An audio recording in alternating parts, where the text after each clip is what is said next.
এই কাজ যখন শুরু করলাম পার্সপেক্টিভ নিয়ে, এবং আগে আমাকে আমার বন্ধু বান্ধবদের মধ্যে অনেকে বা সিনিয়ররা অনেকে বলেছে তোর তো আগের কাজগুলি ভালো ছিল, এসব করতে যাচ্ছিস কেন।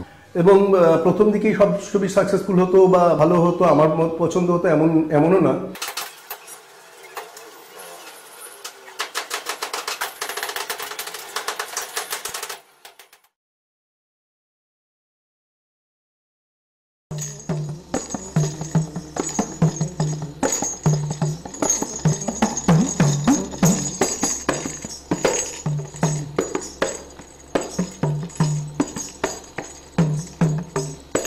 শুট করবে যখন বলবে একটা আগে থেকে রেডি হলে।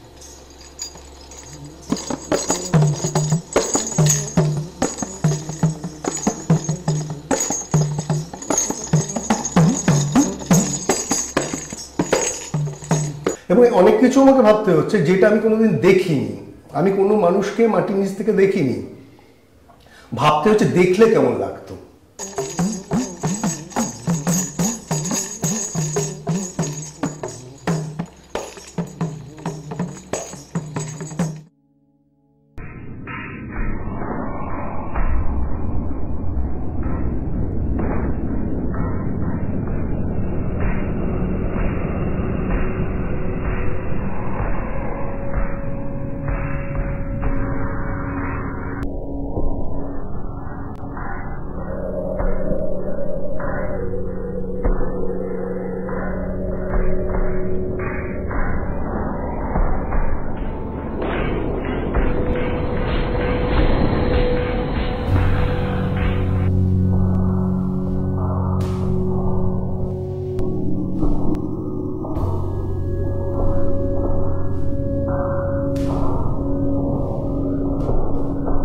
আমি যখন এভাবে কাজ করছি তখন আমার স্টুডিওতে অনেকেই আসতো, আমার ছবি নিয়েও কথা হতো, অন্য বিষয় নিয়ে কথা হতো। তো একজন সে ভীষণ আমাকে একটু সাজেশন দিতে খুব আগ্রহী হয়ে উঠলো। সে বারবার বলছে যে তুমি এটা করছো, এর চেয়ে অনেক বেশি পারফেক্ট হতো তুমি যদি একটা কাছের একটা করে তার নিচে তার উপরে কাউকে বসিয়ে নিচ থেকে তুমি যদি ছবি তুলতে, ফটোগ্রাফস করতে, হয়তো আরো পারফেকশন হতো। তো আমি বললাম কি যে এটাও তোমার একটা মানে ভেঞ্চার, যে আমি ওটা না দেখে আমি একটা চেষ্টা করছি কিভাবে। আর দ্বিতীয় কথা হচ্ছে তার তো আয়োজন অনেক বেশি। ওই যে আয়োজনে কি আছে, মোটা কাজ কিনে নাও, কাজ কিনে অমুক করে আনলে তাহলে তুমি ব্যবস্থা করো যে কিভাবে ব্যাপারটা অ্যারেঞ্জ করে, তার জন্য কি খরচা হবে। আমি 2-3 হাজার টাকা একটা ছবির পেছনে খরচা করতে পারি অ্যারেঞ্জ করতে, তুমি ব্যবস্থা করে দাও। আমি একটা হাতি নিয়ে ছবি আঁকবো, এবার হাতির জন্য যে কাজটা লাগবে আর সেই হাতিটা এটা তুমি দয়া করে জোগাড় করে দাও, অথবা আমি সুমো পালন নিয়ে কাজ করবো, সেটার ব্যবস্থা করে দাও। বলে এটা আমি কি করে করবো। তো এইখানে মজাটা এখানে যে কল্পনার এখানে সুন্দর জায়গা আছে। কল্পনা অনেক সময় ফেল করতে পারে, কিন্তু কল্পনায় পড়ে যখন ছবি আঁকা হচ্ছে তার কিন্তু আয়োজন অনেক কমে যাচ্ছে। কিন্তু সত্যি যদি আমাকে ওটা অ্যারেঞ্জ করে করতো তো তার আয়োজন, তার লোক লস্কর, তার জিনিস, তার খরচা, সে একটা ব্যাপক, সেটা হয়তো হতো। কিন্তু আমি যখন একটা পার্টিকুলার মুড চাইছি, অ্যারেঞ্জ করে সবসময় মুড পাওয়া যায় না। এবং আমি দীর্ঘদিন ধরে যে এই প্র্যাকটিসটা করছি তার খানিকটা যতটা আমি করতে পেরেছি সেটা আমাকে আমার কাছে বেশি বিশ্বাসযোগ্য।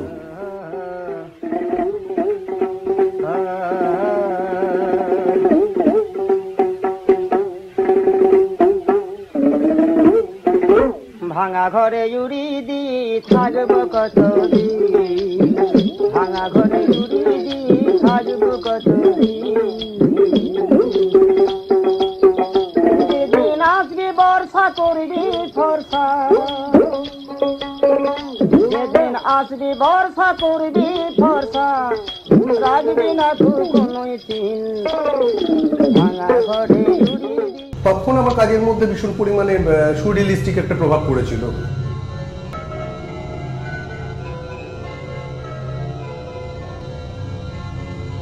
গালি ভীষণ ইনফ্লুয়েন্স করতো ওই সময়টা, যখন আমি একটা থেকে প্রিপেয়ার করছি বা বেরোচ্ছি এই সময়, তখন আমার কাজের মধ্যে ওইগুলো ছিল। তারপরে আমার ফর্মটা চেঞ্জ করলো খানিকটা। তখন এই সময় আমি একটা স্কলারশিপ পেয়েছিলাম, ন্যাশনাল স্কলারশিপ। তখন পরিতোষ সেনের আন্ডারে আমি, উনি আমার গুরু ছিলেন, মানে গাইড করতেন আমাকে। তো এইটা করার সময় আমার কাজের একটা চেঞ্জ আসে, তার আগে থেকে চেঞ্জ আসা শুরু করছিল। সেই সময় আমি যে ছবিগুলো আঁকতাম সেগুলোর মধ্যে ফিগারগুলো ছিল ফ্ল্যাট, ডাইমেনশনাল না, এবং ফিগারগুলো তার সবসময় নিজের কালার না, সেগুলো বিভিন্ন কালার ব্যবহার করেছি, আউটলাইন ব্যবহার করতাম, কন্ট্যুর ব্যবহার করতাম, আলো ছায়া সেভাবে না করে হালকা রং, ঘন রং, এইভাবে ব্যাপারটাকে দেখতাম। এবং সেখানে মাল্টিপল পার্সপেক্টিভ, যে কোনো সামনের ফিগার হয়তো ছোট হলে পেছনটা বড় হলে, যেটা আমাদের ইন্ডিয়ান বা এশিয়ার বিভিন্নভাবে ব্যবহার হয় এই ধরনের পার্সপেক্টিভ, সেই ধরনের ব্যবহার করতাম। এইভাবে আস্তে আস্তে আমার একটা ফর্ম নিল। তারপর সেটা একটা পরিচিতিও পেয়েছিল সেই কাজে, কিছু কিছু হয়তো সেই সময় অ্যাওয়ার্ডও পেয়েছি বা স্কলারশিপও পেয়েছি।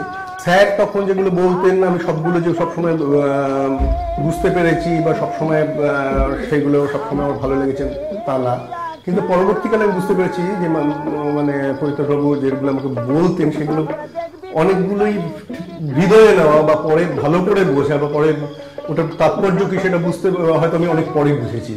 এইভাবে কাজ করছিলাম, কিন্তু অনেকদিন পর্যন্ত একটা জিনিস লক্ষ্য করছিলাম যে আমার কাজে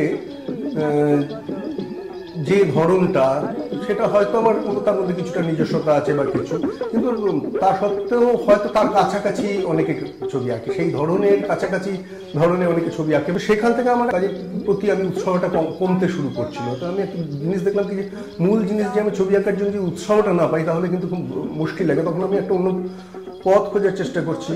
আর এই সময় আমার চালিয়ে নেওয়ার জন্য টিউশন করতাম, তো সিনিয়র স্টুডেন্টও কিছু ছিল, তাদের মধ্যে অনেক সময় কপি পেইন্টিং এর একটা প্রবণতা ছিল ওল্ড মাস্টারদের। সেই কপি পেইন্টিং করতে গিয়ে আমি অনেক সময় তাদের হেল্প করতাম। তখন আমি একটা ফিল করলাম যে আমার এই রেনেসা মাস্টার বা এই ধরনের যে পেইন্টিং, এই ধরনের সময়গুলো সম্পর্কে আমার একটা অদ্ভুত ভালো লাগা থেকে গেছে ভেতরে। তো সেই সময়টা আমি খুব এনজয় করতাম। তো আমি একটা জিনিস ভাবতে শুরু করলাম যে আমি যেটা করতে চাই সেটাকে আমি করতে পারি না।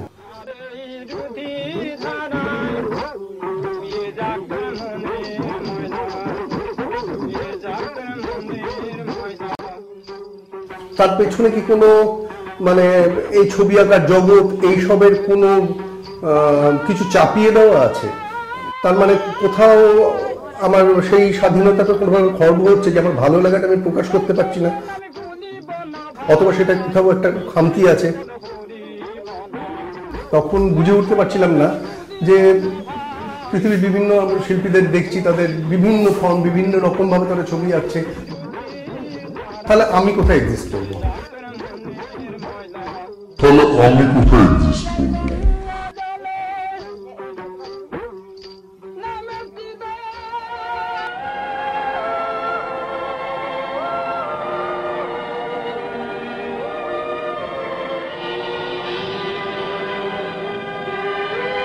এইটা তখন আমার কয়েক বছর সে একটা প্রশ্ন আমার জেগেছিল। তো এই সময়ে আমি তখন ললিত কলা একাডেমিতে কাজ করতাম স্টুডিওতে। তো স্টুডিওর দোতলাটা, তার আগে ওটা স্টোর ছিল, কাঠের ফ্লোর।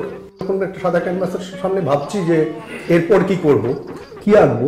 তখন আমার একটা ফিলিং এসছে যে আমি যদি তাদের পায়ের তলা থেকে ওপরটা দেখতে পেতাম, এটা যদি উডেন ফ্লোর না হয়ে যদি এটা গ্লাস ফ্লোর হতো। সেই শুরু এখানে আমি একটা বার্থডে পার্টি এঁকে ফেলেছিলাম, অনেক ফিগার, তার মধ্যে বেলুন বা বার্থডে পার্টিতে যেগুলো থাকে বিভিন্ন রকম পোশাক পরা, সেইটা নিয়ে একটা ছবি করেছিলাম যেটার সঙ্গে আগে মিল ছিল না। আমার আগের কাজের মধ্যে অনেক ফিগার থাকতো, যেমন বাউল মেলা বা যে কোনো মেলা বা খালাসিটলার মানে কান্সিলিকারের বার, এইরকম ভিড়ের রাস্তা, শিয়ালদা স্টেশন, এগুলো আগে আঁকতাম।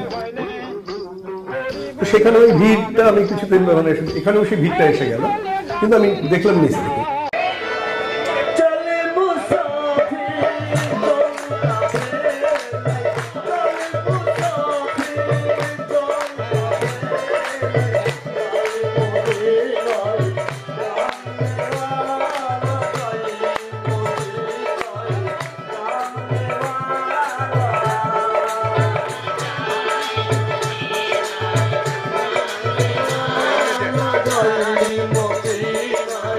এর আগে একটা ঘটনা ঘটেছিল, তার মাস 6 বা বেশি হতে পারে।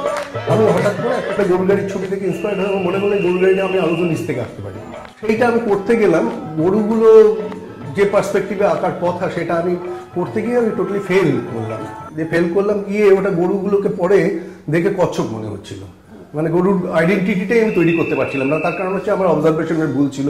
এবার যেটা হচ্ছে তারপরের এই ঘটনাটা, এই ছবিটা খুব খারাপ হলো না, তো ইতিমধ্যে আমি একটা বিল একাডেমিক একটা অ্যানুয়াল এক্সিবিশন ছিল, সেখানে আমি দুটো ছবি দিলাম। সেই ছবিগুলো তাদের ক্যাটালগে, মানে তাদের যে ইটা হয়েছে সেটা বইটা হয়েছিল, সেই বইয়ে ছাপানো হয়েছিল সেই ছবিটা। অনেকেই বলছে কি যে ব্যাপারটা ইলাস্ট্রেটিভ হয়েছে, কেউ বলছে গিমিক হয়েছে, কেউ বলছে না অসাধারণ হয়েছে, কেউ বলছে কি না মানুষ এক্সপেরিমেন্ট করবে না। এই ছবিটা সম্পর্কে দেখলাম অনেকের উৎসাহ আছে, পজিটিভ বা নেগেটিভ যাই বলুক না কেন, কিন্তু আমি দীর্ঘদিন ধরে যেভাবে কাজ করে আসছি তার সঙ্গে এটা কিভাবে অ্যাকোমোডেট করবো সেটা আমি বুঝে উঠতে পারছিলাম না। এটা একটা দীর্ঘ সময় নিয়েছে, প্রায় 1 বছরের মতো প্রায়। তারপর আমি আগের ফর্মেই কাজ করছি, অন্য যে কাজগুলো করছিলাম সেই ফর্মেই কাজ করছি। যেমন আমি একটা জায়ান্ট হুইলের মধ্যে বসে থেকে আমি বাকি মেলাটাকে কিভাবে দেখছি, অন্যান্য সিটগুলোকে কিভাবে দেখছি, আমি কোথা থেকে আমাকে নেগেট করে কাজটা শুরু করছি। তো এই জায়গাটা যে আমার অস্তিত্বটাও আছে, আবার আমার অস্তিত্বটা নেই যে আমি একটা সিটের মধ্যে বসে আছি।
আমি কলকাতায় এসেছি 81 সালে।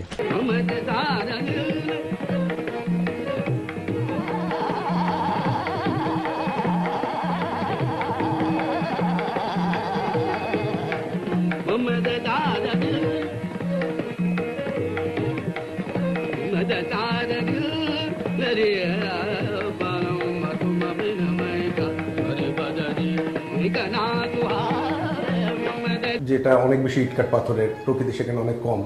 পুরো শহরটাই যেন বিরাট বিরাট স্ট্রাকচার এবং জ্যামিতিক একটা জায়গায় চলে এলাম আমরা, একটা লুসিড জায়গা থেকে। তারপর সেটার সঙ্গে মানিয়ে নিতে শুরু করলাম, সেটাও আস্তে আস্তে ভালো লেগে গেল, ভালোবেসে ফেললাম সেই শহরটাকে। তখন আমি সেকেন্ড ইয়ারে থাকতে মাস্টারমশাই প্রশ্ন করেছিলাম যে এটা তো আমি যখন হরাইজন্টালি তাকাচ্ছি, কিন্তু আমি তো অনেক সময় নিচের দিকে তাকাতে পারি, আমি অবশ্যই আকাশের দিকে তাকাতে পারি, যেটা কলকাতায় আসার পর ভীষণ পরিমাণে হয়েছে। উনি বললেন না, এই পার্সপেক্টিভের ব্যাপারটা কিন্তু সবসময় হরাইজন্টালি দেখতে হবে, তাহলে উপরে দেখলেও তো একটা কিছু থাকবে, তার একটা নিয়ম থাকবে। তারপর আমি বাস্তবে দেখছি কেউ ফটোগ্রাফ করলে ওপর দিকে গিয়ে স্কাই স্ক্র্যাপার গুলো ওপর দিকে সরু হয়ে যাচ্ছে, মনে হচ্ছে ঝুঁকে আসছে।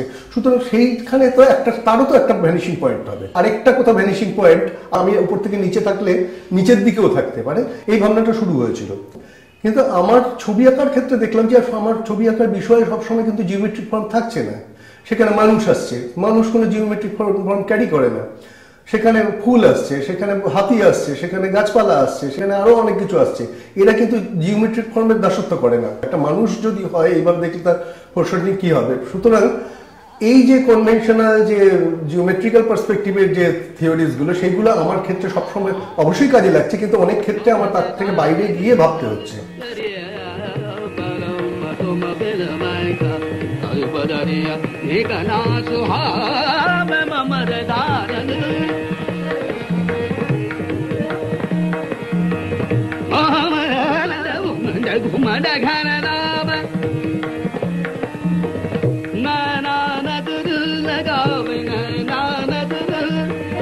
এই যে আমি কলকাতা শহরে এখন আছি, আমি ছোটবেলায় কেটেছি আমার অন্য জায়গায়, এখানে আসার পর দেখছি যে প্রত্যেকটা দিন আমাকে আলাদা আলাদা করে নতুন নতুন ভিজুয়াল আমাকে ইনফ্লুয়েন্স করে।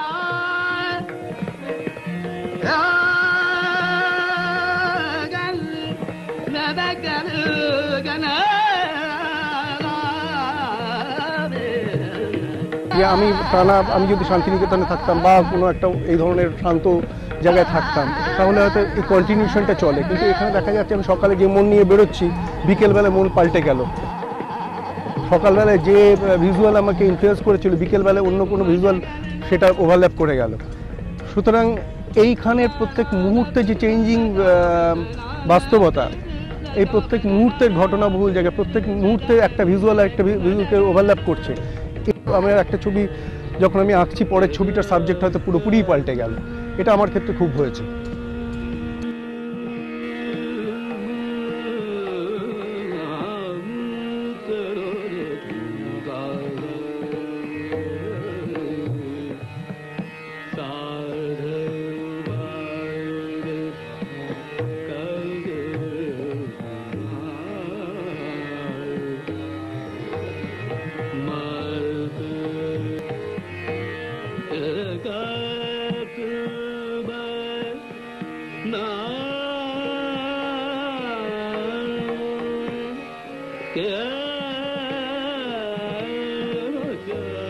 যে শহরে আমি বড় হয়েছি সেটা মফস্বল একটা শহর, কলকাতা থেকে 250 কিলোমিটার দূরে। আর শহরটার বৈশিষ্ট্য হচ্ছে তার চারপাশে গ্রাম।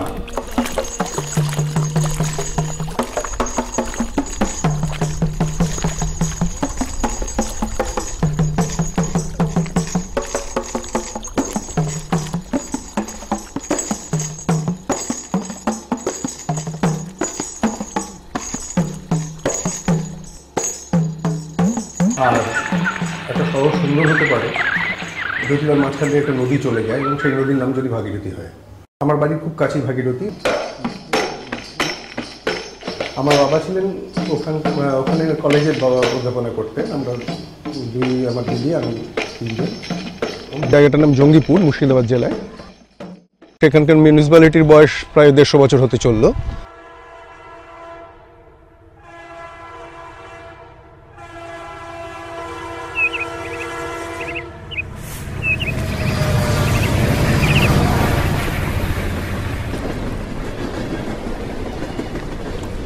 পারে যাবি কে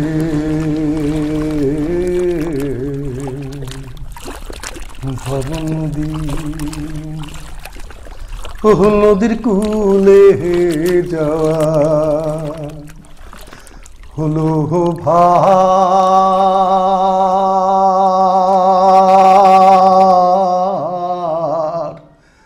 পারে যাবি কে ভব নদী।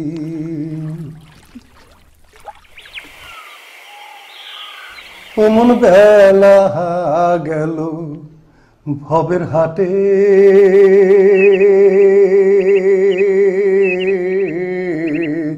দিনমণি বসিল পাটে। আমি আর কতক্ষণ,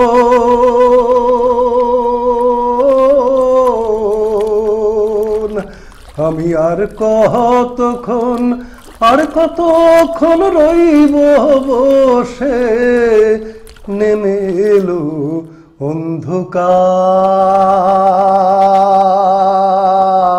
অন্ধকার। পারে যাবি কে ভব নদীর।